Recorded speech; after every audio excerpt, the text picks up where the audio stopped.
So basically, the base of operations is basically your level up hub, or just the main hub that I like to call it. But you upgrade your security wing, your tech wing, and there's medical wing. Three main branches in the base of operations. The more you upgrade these, the more you get, like skills, talents, and perks. And those are very interesting and very vital to your progression in the division.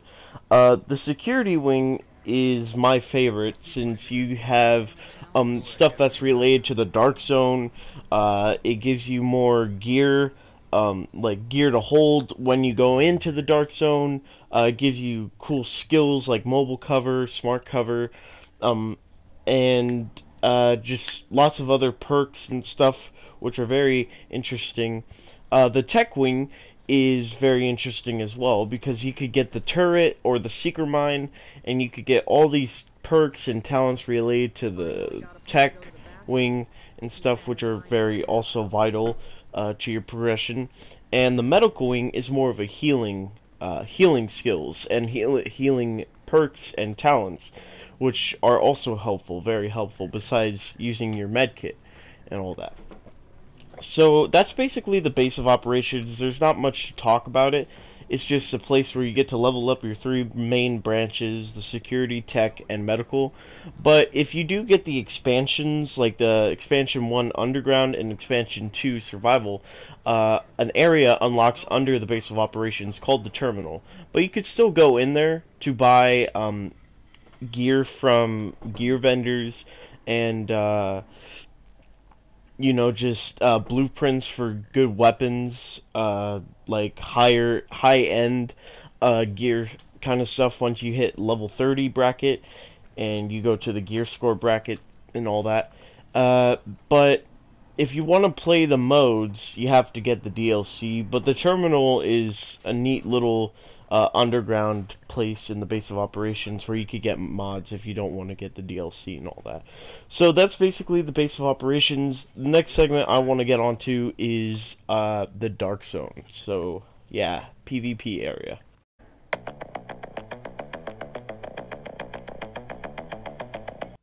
Now, finally, to the gritty part of Tom Clancy's The Division, the Dark Zone. To put the Dark Zone into words is very, very hellish, to say the least. So the Dark Zone is this red area in the map. It goes to DZ1 up to DZ6. The more you go up in the map, the more the enemies are, they have more health, they do more damage to you, and they're more aggressive. So I like to stick myself in DZ1, 2, 3, and probably 4. I never go up in 5 or 6, but that's where you get like all the good gear. Very, very good gear. But I would recommend going there once you're all geared up by doing incursions, and just exploring the Dark Zone a little bit more in the lower areas, and PvPing. So, as for myself, I'm not really good at PvP, but I am a little bit better at PvE. PvP to me, there's a lot of people in the game that have better gear than me, since I was put into a 186 bracket to 205, and I was only gear score 164. And it was kind of confusing to me, so, anyway, the Dark Zone is basically the main PvP area of the game. Anyone could kill you at any time, and you could kill anyone at any time. Basically, what the Dark Zone holds is better gear, besides incursions, and just a main PvP area. There are PvE elements in the Dark Zone, of course, but if you are looking for just PvP, wrecking someone's day up, or just hunting a rogue down, then the PvP is for you, of course. You could always start at the beginning of the game. Once you're done with the tutorial area, you could go into the Dark Zone at level, like, 5. And I've never done that, but since it's the Dark Zone, you could do anything. basically, when a player kills another player, they go rogue, and they have a timer set on their head. Um, Once you hit another player enough times, you get to 19 seconds. But if you fully kill the player after they're down, you could just melee them once and they die instantly. Like once they're in the down position. Then you get a timer of 90 seconds on your head. The more players you kill after that first player, the timer adds up all the way to 300 seconds. Once you're at 300 seconds, you are on manhunt. People will know where you are on the map, and they will try to hunt you down, and you will lose a lot of more DZ XP and DZ credits that you earn in the Dark Zone, and DZ keys, which are used to open these Dark Zone crates right here. So, you will lose more the more you kill, which I think is fair, because it makes it fair for people that want to take down rogues and stuff, and they also get rewards for killing those manhunts. They get a lot of XP and a lot of DZ credits and their keys. They steal the manhunt players' keys as well. And that's the Dark Zone in PvP wise. But I would recommend just waiting till you get geared up. I mean, that's what I've been trying to do. But the Dark Zone, to me, there's just a lot of people that have a lot of good gear, and they could kill you in a couple of hits. I've seen it. It's insane.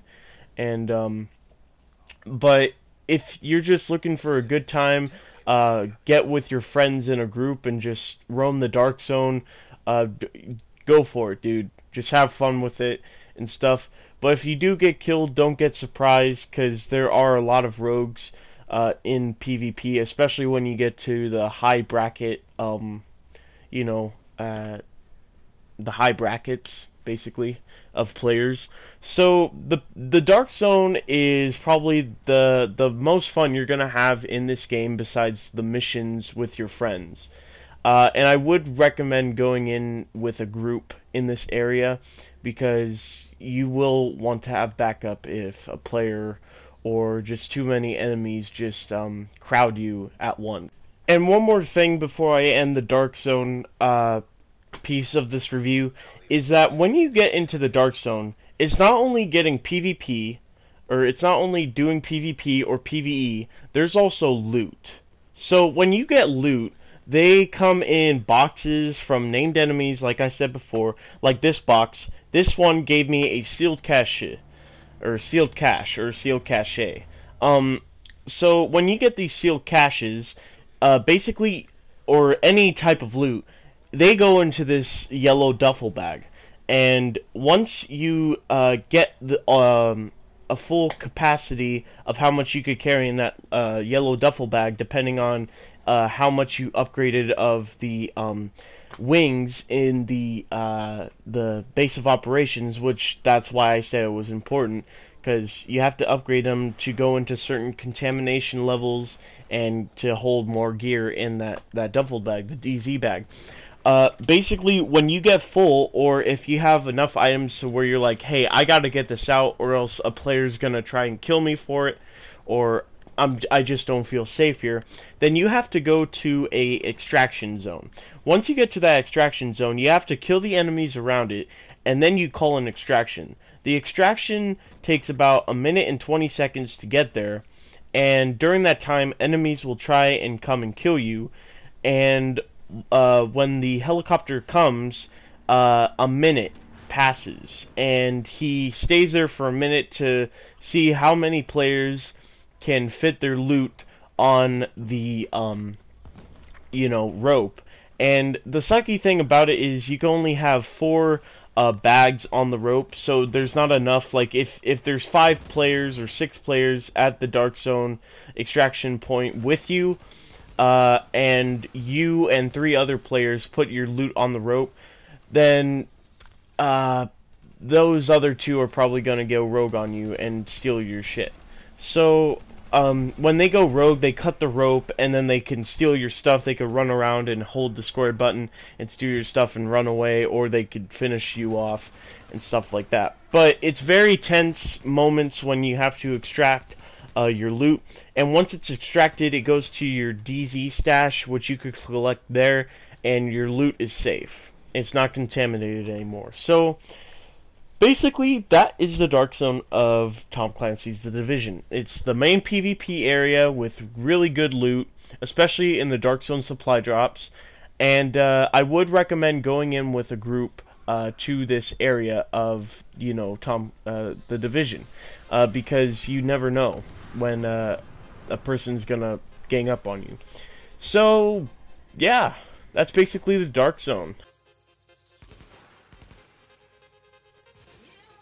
Alright guys, we've talked about the major parts of Tom Clancy's The Division, and we've talked about the base of operations, the Dark Zone, especially the story, the characters, and yeah, that's basically all you need to know about the game. The gameplay, I hope you looked at it from the footage that I've brought to you guys.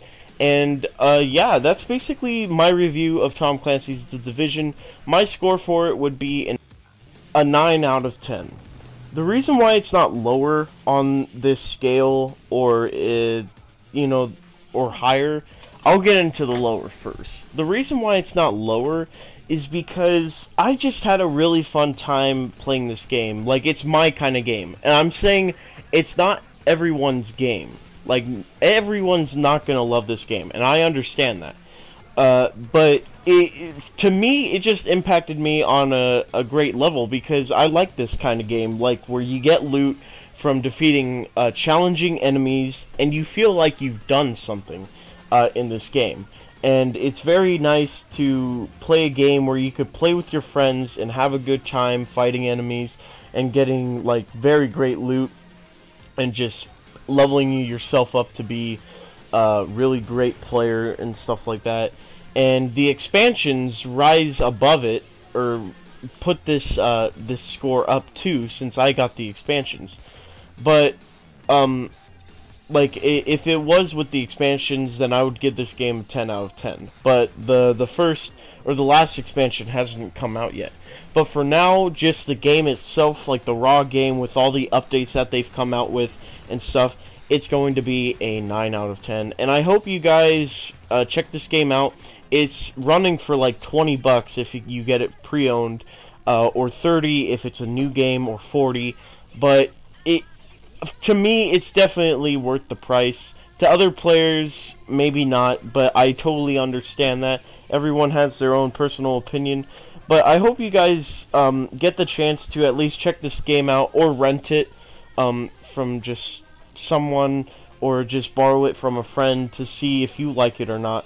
So that's what I would recommend, because since it's not a game for everyone, just rent it from a friend, or just get it at a low price. And if you don't like it, well, that's fine, and stuff like that. And yeah, so thank you guys for watching my review on Tom Clancy's The Division. I hope this review helped you out a lot. And yeah, just thank you for watching and stuff, guys. And yeah, I'll probably see you guys on The Division on the PlayStation 4. So yeah, thank you guys so much for watching and stuff, and thank you for all the support, and I hope this review helped you guys out on checking out the game. And more Dishonorable reviews will be coming out, and more videos as well, so thank you guys, and I'll see you guys later. Bye.